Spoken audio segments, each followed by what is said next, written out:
എല്ലാവർക്കും നമ്മുടെ പുതിയ വീഡിയോയിലേക്ക് സ്വാഗതം. ഇന്നത്തെ നമ്മുടെ റെസിപ്പി തട്ടുകട സ്റ്റൈലിൽ നല്ല രുചിയുള്ളൊരു ചിക്കൻ ഫ്രൈ ആണ്. ചിക്കൻ ഈ ഒരു രീതിയിൽ നിങ്ങൾ ട്രൈ ചെയ്ത് നോക്കിയിട്ടില്ലെങ്കിൽ തീർച്ചയായിട്ടും ഒന്ന് ഉണ്ടാക്കി നോക്കുക കേട്ടോ. ഉണ്ടാക്കി നോക്കിയാൽ നിങ്ങൾക്ക് ഉറപ്പായിട്ട് ഇഷ്ടപ്പെടുന്ന ഒരു റെസിപ്പിയാണ്. അപ്പോൾ നമുക്കത് എങ്ങനെയാണ് തയ്യാറാക്കുന്നതെന്നൊന്ന് നോക്കാം.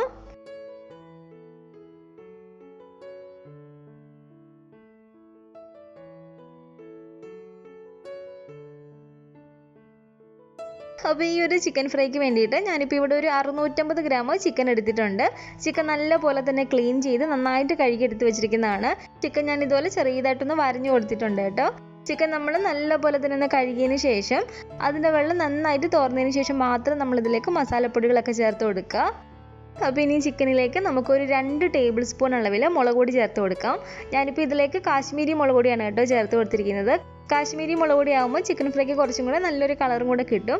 അപ്പോൾ ഒരു 2 ടേബിൾ സ്പൂൺ അളവിൽ കാശ്മീരി മുളക് പൊടി ഞാൻ ഇതിലേക്ക് ചേർത്ത് കൊടുത്തിട്ടുണ്ട്. കൂടാതെ ഒരു 3/4 ടീസ്പൂൺ അളവിൽ ഗരം മസാലയും കൂടെ നമുക്കിതിലേക്ക് ഇട്ട് കൊടുക്കാം. 1/2 ടീസ്പൂൺ അളവിൽ മഞ്ഞൾപ്പൊടിയും കൂടെ നമുക്കിതിലേക്ക് ഇട്ട് കൊടുക്കാം.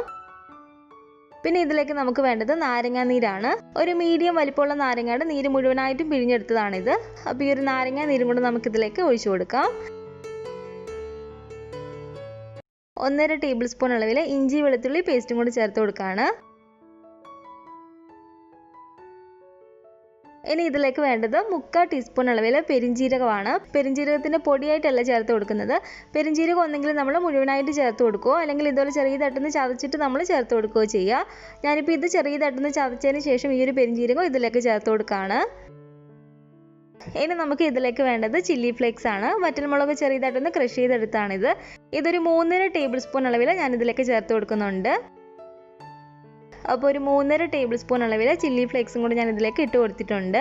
ചിക്കനിലേക്ക് ആവശ്യത്തിനുള്ള ഉപ്പും കൂടി നമുക്കിതിലേക്ക് ചേർത്ത് കൊടുക്കാം.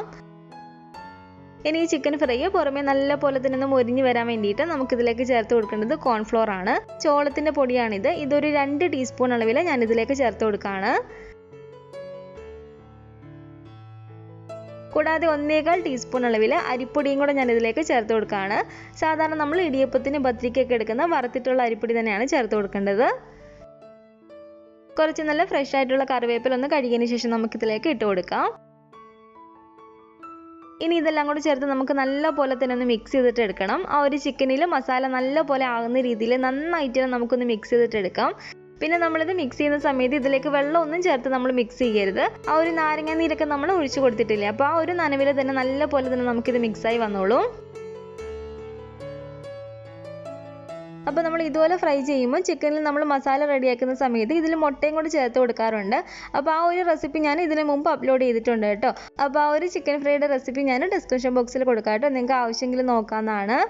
നന്നായിട്ട് ഇതുപോലെ ഒന്ന് മിക്സ് ചെയ്തതിന് ശേഷം ഞാൻ ഇതിലേക്ക് ഒരു 3/4 ടീസ്പൂൺ അളവിൽ കുരുമുളക് പൊടിയും കൂടി ചേർത്ത് കൊടുക്കുകയാണ്. അതുപോലെ തന്നെ ഒരു 1/2 ടീസ്പൂൺ അളവിൽ മല്ലിപ്പൊടിയും കൂടെ നമുക്കിതിലേക്ക് ഇട്ട് കൊടുക്കാം. ഇതിൽ നാരങ്ങാ നീരിൻ്റെ ചെറിയൊരു കുറവുണ്ട്. അതുകൊണ്ട് ഒരു നാരങ്ങയുടെ പകുതിയും കൂടെ ഞാൻ ഇതിലേക്ക് പിഴിഞ്ഞൊഴിക്കുകയാണ്. അപ്പോൾ ഈ ഒരു നാരങ്ങാ നീരും കൂടെ ഒഴിച്ചു കൊടുത്തതിന് ശേഷം നന്നായിട്ട് വീണ്ടും ഞാനൊന്ന് നല്ല പോലെ ഒന്ന് മിക്സ് ചെയ്തിട്ട് എടുക്കുകയാണ്. അപ്പോൾ ചിക്കനിൽ ആ ഒരു മസാലയൊക്കെ നല്ലപോലെ പിടിക്കുന്ന രീതിയിൽ ഞാനൊന്ന് മിക്സ് ചെയ്തെടുത്തിട്ടുണ്ട്. നമ്മൾ ഇതുപോലെ മിക്സ് ചെയ്തതിന് ശേഷം കുറഞ്ഞത് നമ്മൾ 1 മണിക്കൂറെങ്കിലും ഇതൊന്ന് റെസ്റ്റ് ചെയ്യാൻ വേണ്ടിയിട്ട് വെക്കണം കേട്ടോ. ആ ഒരു മസാലയൊക്കെ ആ ഒരു ചിക്കനകത്ത് നല്ല പോലെ തന്നെ ഒന്ന് പിടിക്കാൻ വേണ്ടിയിട്ടാണ് നമ്മൾ 1 മണിക്കൂറെങ്കിലും കുറഞ്ഞതൊന്ന് റെസ്റ്റ് ചെയ്യാൻ വേണ്ടിയിട്ട് വെക്കുന്നത്. പെട്ടെന്ന് തന്നെ നമ്മൾ ഫ്രൈ ചെയ്തിട്ട് എടുത്താൽ നമ്മൾ വെച്ചിട്ട് പൊരിക്കുന്ന ആ ഒരു ടേസ്റ്റ് നമുക്ക് കിട്ടത്തില്ല. അതുകൊണ്ട് നിങ്ങൾ കുറച്ച് നേരമെങ്കിലും ഇതൊന്ന് റെസ്റ്റ് ചെയ്യാൻ വെച്ചതിന് ശേഷം മാത്രം പൊരിച്ചിട്ടെടുക്കുക. ഒരു മൂടി വെച്ച് അടച്ചു കൊടുത്തിട്ട് ഫ്രിഡ്ജിലേക്ക് എടുത്ത് വെച്ച് കൊടുക്കുക. അല്ലെങ്കിൽ ഇതുപോലെ ഒരു പ്ലാസ്റ്റിക് റാപ്പ് കൊണ്ടൊന്ന് കവർ ചെയ്തിട്ട് എടുത്തിട്ട് നമുക്കിത് ഫ്രിഡ്ജിലേക്ക് എടുത്ത് വെച്ച് കൊടുക്കാം. അപ്പോൾ ഇത് ഞാൻ ഫ്രിഡ്ജിൽ വെച്ചിട്ട് 1 മണിക്കൂറോളം ആയിട്ടുണ്ട് കേട്ടോ. നമ്മൾ ഫ്രീസറിലൊന്നും വെക്കേണ്ട ആവശ്യമില്ല, താഴെ വെച്ചിരുന്നാൽ മതി.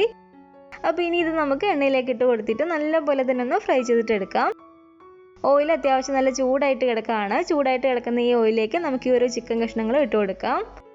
ഞാനിപ്പോൾ ഇതിവിടെ 2 ആയിട്ടാണ് ഫ്രൈ ചെയ്തിട്ട് എടുക്കുന്നത്.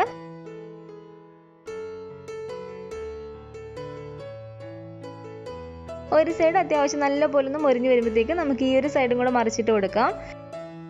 ഇത് തിരിച്ച് മറിച്ചിട്ട് കൊടുത്തിട്ട് നല്ല പോലെ തന്നെ ഒന്ന് മൊരിച്ച് വേണം നമ്മൾ ഈ ഒരു ചിക്കൻ ഫ്രൈ എടുക്കാൻ വേണ്ടിയിട്ട്. ഇതുപോലെ നമ്മൾ കുറച്ച് നേരം ഒന്ന് അടച്ചു വെച്ച് കൊടുക്കുകയാണെങ്കിൽ ചിക്കൻ്റെ അകം നല്ല പോലെ തന്നെ നമുക്ക് സോഫ്റ്റ് ആയിട്ട് കിട്ടും.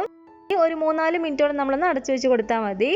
ഇടയ്ക്കൊന്ന് തുറന്നിട്ടൊന്ന് ഇളക്കി കൊടുക്കണം കേട്ടോ, അടി പിടിക്കാതിരിക്കാൻ വേണ്ടിയിട്ട്.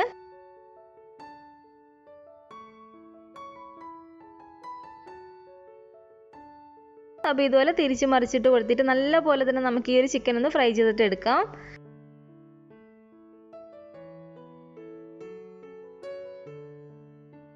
അപ്പോൾ ഈ ചിക്കൻ ഫ്രൈ ഇവിടെ നല്ലപോലെ തന്നെ നമുക്ക് മൊരിഞ്ഞ് കിട്ടിയിട്ടുണ്ട്. ഇനി നമുക്കിത് എണ്ണയ്ക്കകത്ത് നിന്ന് കോരി മാറ്റിയേക്കാം. ബാക്കിയുള്ള ചിക്കനും കൂടെ ഞാൻ ഇതിലേക്ക് ഇട്ട് കൊടുത്തിട്ടുണ്ട്. അത് നമുക്ക് നല്ലപോലെ തന്നെ മൊരിയിച്ചിട്ടെടുക്കാം.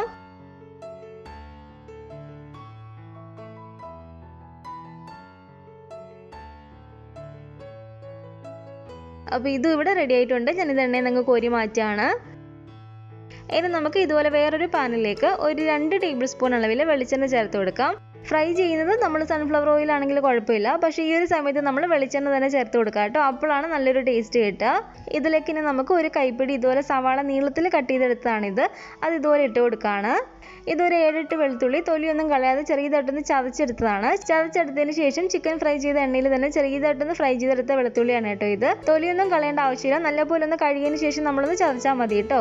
അപ്പോൾ അതും കൂടെ ഞാൻ ഇതിലേക്ക് ഇട്ട് കൊടുക്കുകയാണ്. ഒരു 3 പച്ചമുളക് ഇതുപോലെ നെടുകെ കീറിയതും കൂടെ ഇട്ട് കൊടുത്തിട്ടുണ്ട്. ഇതിലേക്ക് ആവശ്യമായിട്ടുള്ള ഉപ്പും കൂടെ നമുക്ക് ചേർത്ത് കൊടുക്കാം. ഇതിന് നല്ലപോലെ തന്നെ ഇതുപോലെ ഒന്ന് ഇളക്കി കൊടുക്കുകയാണ്. ഇനി ഇതിലേക്ക് ചെറിയൊരു കഷ്ണം ഇഞ്ചി ഇതുപോലെ നീളത്തിൽ കട്ട് ചെയ്തെടുത്താണ് കേട്ടോ. അതും കൂടെ നമുക്ക് ഇതിലേക്ക് ഇട്ട് കൊടുക്കാം. ആ ഒരു മുളകും ഒരു സവാളയൊക്കെ ചെറിയതായിട്ടൊന്ന് വാടി വരുന്ന വരെ നമ്മളൊന്ന് ഇളക്കി കൊടുത്താൽ മതി കേട്ടോ. അപ്പോൾ ഇതുപോലെ ചെറിയതായിട്ടൊന്ന് വാടി വന്നതിന് ശേഷം നമുക്ക് ഇനി ഇതിലേക്ക് നമ്മൾ ഫ്രൈ ചെയ്ത് വെച്ചിരിക്കുന്ന ഈ ഒരു ചിക്കൻ കഷ്ണങ്ങളെല്ലാം കൂടി ഇട്ട് കൊടുക്കാം. ചിക്കൻ കഷ്ണങ്ങൾ ഇട്ട് കൊടുത്തിട്ട് നല്ലപോലെ തന്നെ ഒന്ന് ഇളക്കി കൊടുക്കുക. ലാസ്റ്റായിട്ട് സ്വല്പം നാരങ്ങ നീരും കൂടി ഇതിലേക്ക് ഒഴിച്ചു കൊടുത്താൽ കുറച്ചും കൂടി നല്ലൊരു ടേസ്റ്റ് കിട്ടും കേട്ടോ. അതുകൊണ്ട് ഞാൻ ഇതിലേക്ക് 1 ടീസ്പൂൺ അളവിൽ നാരങ്ങ നീരും കൂടി ചേർത്ത് കൊടുത്തിട്ടുണ്ട്. നാരങ്ങ നീരില്ലെങ്കിൽ കുറച്ച് മാത്രം വിനാഗിരി ഇതിലേക്ക് ചേർത്ത് കൊടുത്താലും മതി, ഒരു 1/2 ടീസ്പൂണൊക്കെ. ഇതിൻ്റെ മുകളിലേക്ക് കുറച്ച് നല്ല ഫ്രഷ് ആയിട്ടുള്ള കറിവേപ്പിലയും കൂടി ഇട്ട് കൊടുത്തിട്ടുണ്ട്. അപ്പോൾ നമ്മുടെ നല്ല ടേസ്റ്റി ആയിട്ടുള്ള നല്ല മൊരിഞ്ഞ ചിക്കൻ ഫ്രൈ ഇവിടെ റെഡി ആയിട്ടുണ്ട്. ഈ ഒരു ചിക്കൻ ഫ്രൈ നിങ്ങൾ ചെയ്ത് നോക്കുകയാണെങ്കിൽ ഈ ഇൻഗ്രീഡിയൻസ് എല്ലാം തന്നെ ചേർത്ത് കൊടുത്തിട്ട് ചെയ്യാം കേട്ടോ. എങ്കിലാണ് നമുക്ക് ആ ഒരു കറക്റ്റ് ടേസ്റ്റ് കിട്ടുക. അപ്പോൾ നിങ്ങൾ ഈ ഒരു രീതിയിൽ ചിക്കൻ ഫ്രൈ ചെയ്ത് നോക്കിയിട്ടില്ലെങ്കിൽ തീർച്ചയായിട്ടും ഒന്ന് ട്രൈ ചെയ്ത് നോക്കുക. ഉണ്ടാക്കി നോക്കിയിട്ട് നിങ്ങളുടെ അഭിപ്രായങ്ങളൊക്കെ മറക്കാതെ തന്നെ നമ്മുടെ കമൻറ്റ് ബോക്സിൽ വന്ന് അറിയിക്കണേ. അതുപോലെ തന്നെ നമ്മുടെ വീഡിയോ ആരെങ്കിലും ആദ്യമായിട്ട് കാണുന്നുണ്ടെങ്കിൽ താഴെ കാണുന്ന റെഡ് സബ്സ്ക്രൈബ് ബട്ടണും കൂടെ ഒന്ന് പ്രസ് ചെയ്ത് സപ്പോർട്ട് ചെയ്യണേ. കൂട്ടത്തിൽ കാണുന്ന ബെൽ ഐക്കണും കൂടെ ഒന്ന് ക്ലിക്ക് ചെയ്ത് അതിൽ ഓൾ എന്ന ഓപ്ഷൻ തന്നെ കൊടുക്കുകയാണെങ്കിൽ ഞാൻ പുതിയ റെസിപ്പികളൊക്കെ ഇടുമ്പോൾ നിങ്ങൾക്ക് അതിൻ്റെ നോട്ടിഫിക്കേഷൻ കിട്ടുന്നതായിരിക്കും. ഈ ഒരു വീഡിയോ നിങ്ങൾ ഫേസ്ബുക്കിലാണ് കാണുന്നതെങ്കിൽ നമ്മുടെ ഫേസ്ബുക്ക് പേജും കൂടെ ഒന്ന് ലൈക്ക് ചെയ്യണേ. ഇൻഷാല്ലാ വീണ്ടും നമുക്ക് ഇതുപോലെ നല്ലൊരു റെസിപ്പി ആയിട്ട് കാണാം.